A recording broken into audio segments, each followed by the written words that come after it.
I never believed in ghosts. Not until I stepped into that house. 112 Ocean Avenue.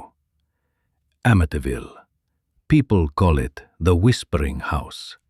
A place soaked in blood and shadows, wrapped in stories that no one dares to finish telling.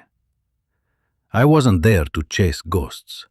I was just a freelance journalist, curious, maybe a little desperate for a good story. But what I found, it wasn't just a story. It was a presence, a weight in the air, a chill that sinks into your bones. And the whispers. I'll tell you everything, what I saw, what I felt, what followed me home. But first, you need to know where it began. Not with me, with blood, with silence, with 6 bodies lying still, as if they were waiting for something. Waiting for someone to hear what the walls still whisper. It started with blood. November 13th, 1974. Ronald DeFeo Jr. walked through his own house with a .35 caliber Marlin rifle. He went room by room. First, his parents, then his 2 brothers, then his 2 sisters, all lying in bed, all face down, all shot. And no one, not one of them, had gotten up to run. No one screamed, no one fought back. And here's the part that still chills me. No neighbors heard a thing. 6 gunshots in the dead of night. The police thought maybe he drugged them, but there were no sedatives in their system. Ronald claimed the devil made him do it. He said, "The voices told me to." I've listened to the audio of his confession. There's something in his voice. Not fear, not guilt. Something empty. Like something already hollowed him out from the inside. He said, "Once I started, I couldn't stop." It felt quiet, like the house wanted it. The crime scene photos are hard to look at. The bodies are all perfectly still, no signs of struggle, just stillness, like they were waiting, or worse, like they knew. And ever since that night, people say the house was never empty again, that something stayed behind. And maybe it was never just Ronald. Maybe he was just the first to listen. 1 year after the murders, a new family moved in. George and Kathy Lutz and their 3 children. They knew about the murders, but the house was beautiful and cheap. $80,000 for a 3-story home with a boathouse, a pool, and a spacious yard. Too good to be true. And it was. From the very first night, something felt wrong. George would wake up every night at 3:15 a.m., the exact time Ronald DeFeo pulled the trigger. He said the house was freezing. Even when the fireplace roared, he could see his breath.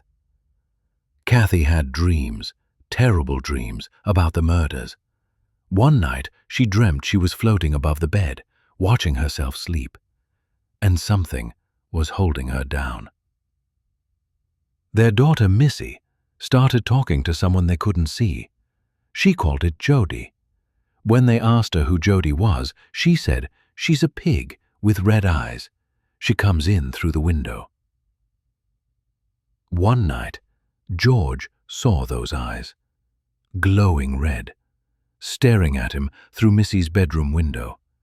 But when he ran outside, there was nothing, just footprints in the snow, hoofprints. They called a priest. He blessed the house. But as he stood in the upstairs bedroom, he felt a force, something heavy. Then a voice whispered in his ear, "Get out."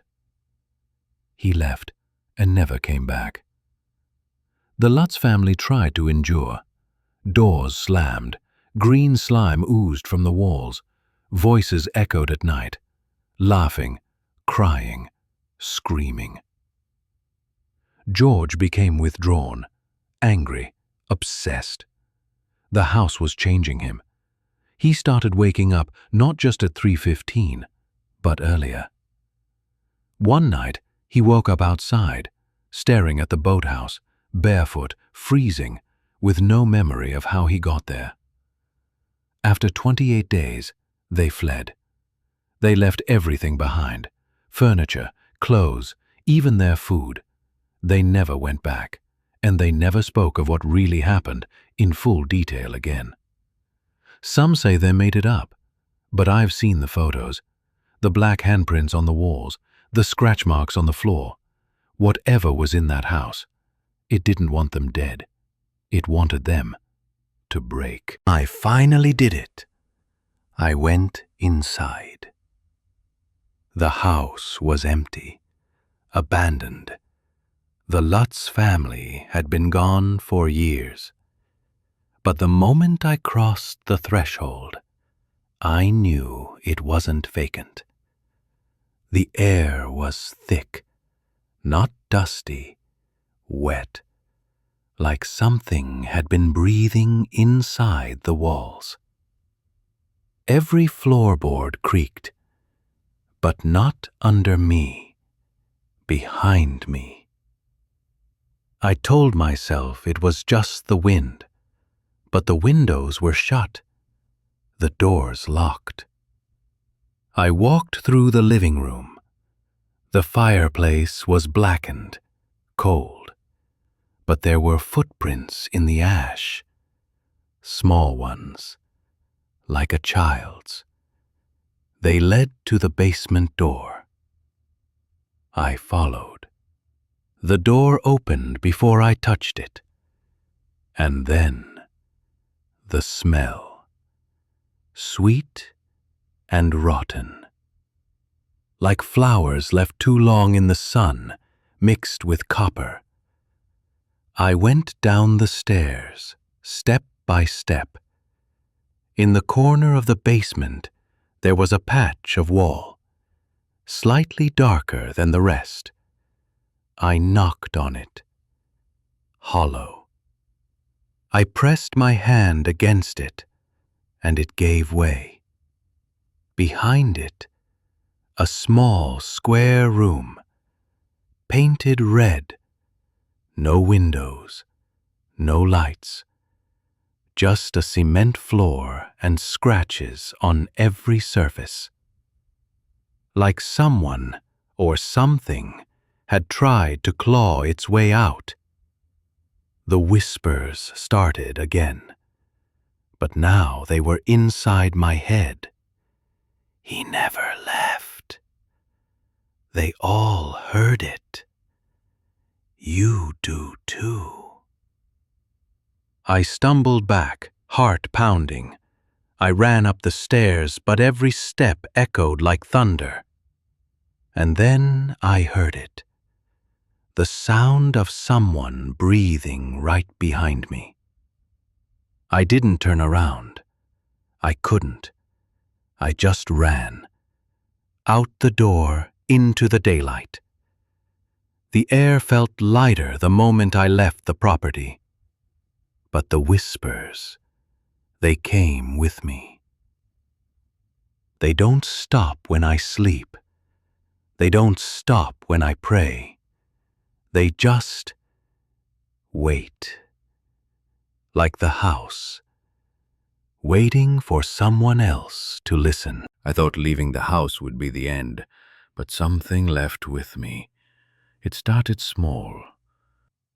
My phone would ring at 3:15 a.m., no caller ID, no sound, just breathing. I started dreaming about the red room. Except now, I was inside it, alone, listening. And sometimes, I wasn't alone. I saw her, a girl no older than 9, standing in the corner whispering to the wall. She looked at me. Her eyes weren't human. They were hollow, dark, endless, like the house had taken root behind them. I moved out of my apartment, burned every note, every tape, every file. But the whispers didn't stop.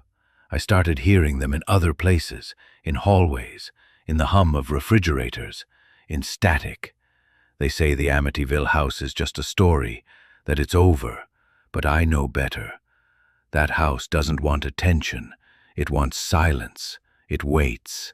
And when you listen, really listen, you don't just hear the past. You bring it with you. I haven't slept in days. Mirrors don't show my face right anymore. Last night, I found muddy footprints on my kitchen floor. I live alone, so I'm recording this, just in case someone else hears it too. If you're listening, if you ever feel drawn to that house, don't go, don't look, don't listen, because once you do, you'll never be alone again.